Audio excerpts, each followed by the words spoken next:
Alrighty. I've seen some rippers lately. I might have seen some extended family recently, and one guy he's been hammered by some of these people who are into the reptilian stuff, and Nancy Pelosi is just a hologram because the real Nancy Pelosi was taken down to Gitmo and shot. I'm thinking, I think a lot of them want to believe that, and it might be more than just them that want to believe it.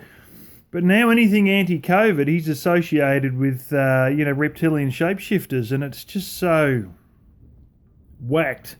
I watch the real news, so I know the real news that's going on. Well, I hate to tell you, there's a few cases where it's getting so bad, particularly in England, that the government stuff doesn't even match the media stuff. That's how full of shit and off on their own narrative the media's going. It's. I first noticed it here with the glorious and internationally renowned Dictator Dan. We had AstraZeneca available, not to me because I hadn't turned 40 at the time, but it became available for 40-year-olds. I mean, sort of was only in the state capital initially. And he would keep saying, I encourage you to go out there and, just get the jab. You can consult your doctor, but just get the jab. Talk to your doctor first, but just get the jab. But it was almost like, if you want to talk to your doctor, but this is so urgent that don't worry about a doctor's appointment, just do it anyway. Because it might have to take a week or two that, and you might catch COVID in that 2 weeks that you got to wait to get into the doctor. It was almost like just the doctor's there if you want them, but just get out and get vaccinated. And he was saying this when it was available to 40-year-olds. And the government recommendation was nobody under the age of 50. You should be 50 or more. Otherwise, don't touch AstraZeneca. And he's sitting there saying, go get it, go get it, go get it, to people in their 40s. And I realised at that point that the federal advice from health experts, virologists who are paid by the federal government to work out all this stuff and write out recommendations based on, what's been seen in the hospitals nationally, was being pretty much contradicted by somebody with their own agenda, namely Dictator Dan, who is the Premier of the state of Victoria, in US terms the equivalent of a governor. And I just sat there going, this guy is blowing in the face of federal recommendations. Oh, you feel a glitch in the matrix. But it gets better. Because you get to this new case that Mr. I Watch Real News was worried about of Omicron. Well, now they've got to deal with this new variant. Oh, wow. Of course, nobody wanted to listen to the South African health people who went on interview after interview just to sort of get ignored in most of the Western world. Either the interviews weren't put up or they were so chopped up that, nothing was really got through. I think a lot of them were put out in the European Union, but not really the English-speaking world that much. And if they did, well, none of it really got through to the English-speaking world because the media in the English-speaking world decided, no, choppity-chop, this is not helping our narrative, so we're going to fucking throw that out the window. And then it got worse because not only did they ignore the people who had 3 million cases of Omicron in 4 weeks in their country, who said we've had 0 hospitalisations and 0 deaths, then it got to England. And they had someone there who, qualified virologist, you're the one, you've got to work it out. What is it? How bad is it? And they come out and said it's really jack shit. It's just like a cold. And that didn't get reported. They just didn't bother printing it. Because if it doesn't suit the narrative, we don't need to lie. We just don't print it. And so nothing about it. Nothing about it on the news. Nothing. Then the government figures started coming out. And I have seen and watched the footage of Parliament question time in the UK. We have a similar thing here in Australia because we have a very similar system. Not quite, but pretty damn similar. And they asked the guy who's the UK health minister, how many cases, how many hospitalisations, how many deaths? And he got his notes. And 336 cases, they all feel sick. No hospitalisations, no deaths.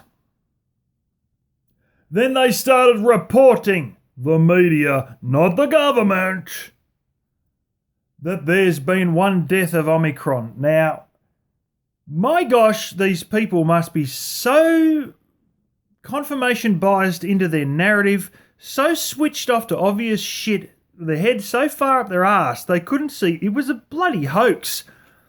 It was one guy there who was trying to peddle the whole, everybody's got to get that booster shot, and it was just a member of the public who was on board with all this shit in the same bubble, in the same confirmation bias circle as all the media narrative, saying that, mind you, this is a guy, they couldn't see his face, he wasn't on TV, he rang up a radio show and claimed to be blah blah from blah blah, and it got reported as fact with no checking up on the story or anything. He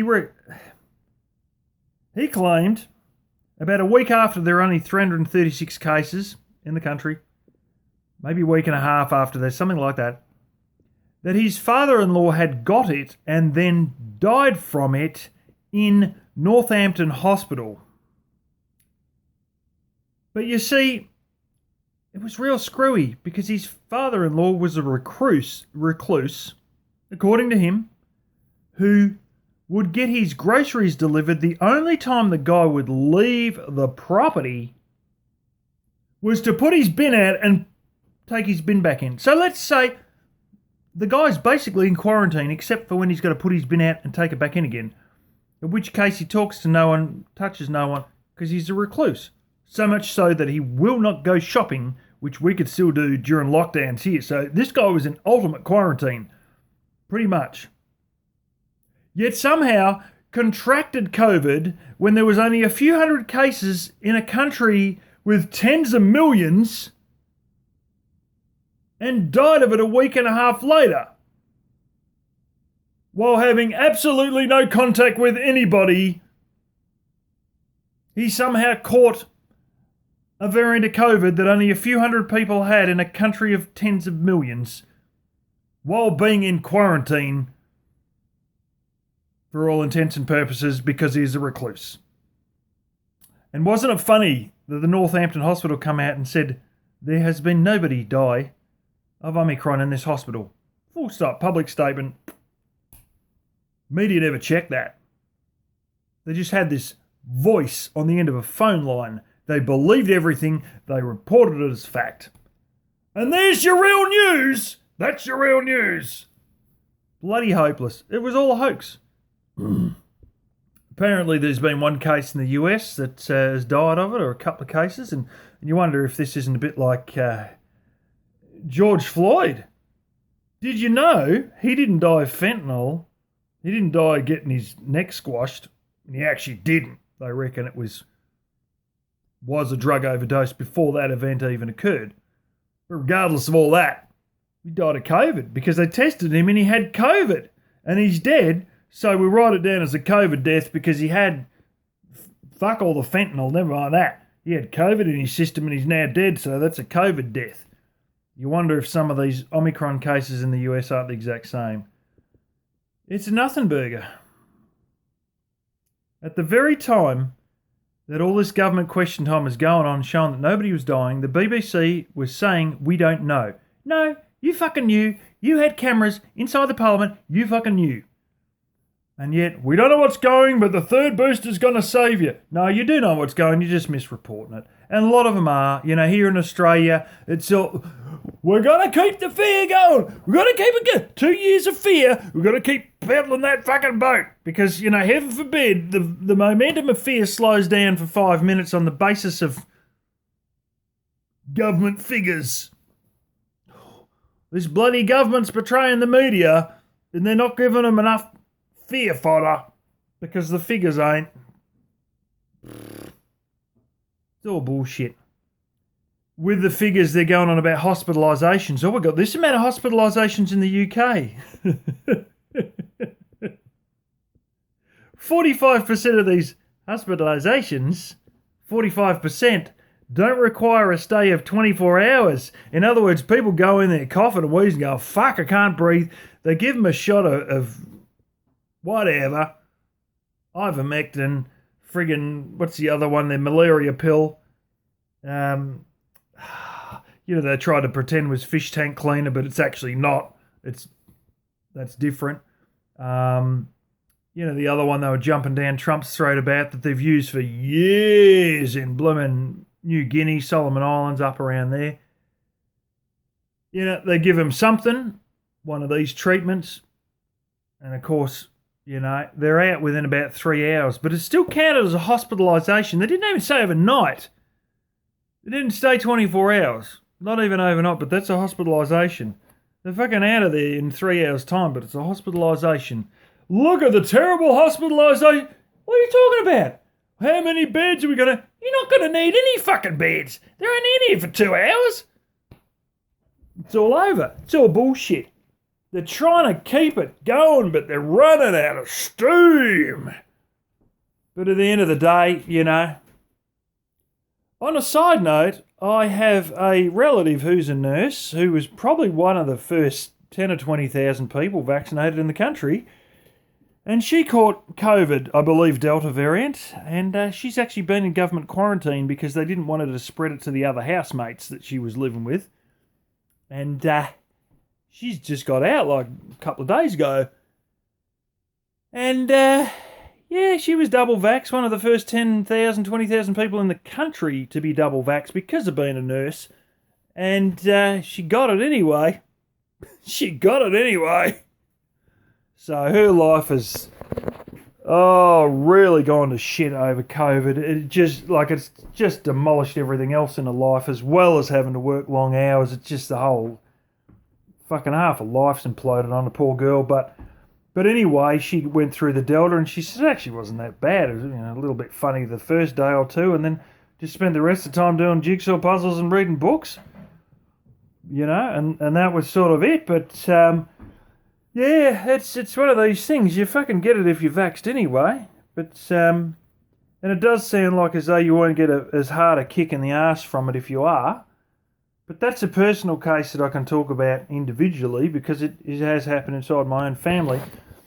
There's 2 cases I know of, and one is also extended family where kids have got Delta and nothing's bloody happened. They've just a bit of a drippy nose. And, now they're on the big push to get the kids vaccinated and it's all bullshit. Nothing happens to them. They get over it naturally and that's it. And they barely have anything even happen. A bit of a drippy nose. Whoopee-doo. God, I got more of a kick in the arse with me second shot of Pfizer than they're getting. From having the real deal with no vaccination. So what's the point of it, I've seen this tweet. The real risk of kids not getting vaccinated is the risk to medical profits by mega corporations. Yeah, that's it. The biggest risk of kids not getting vaccinated is there won't be enough profits down at old Pfizer to buy that next yacht. Fucking hell.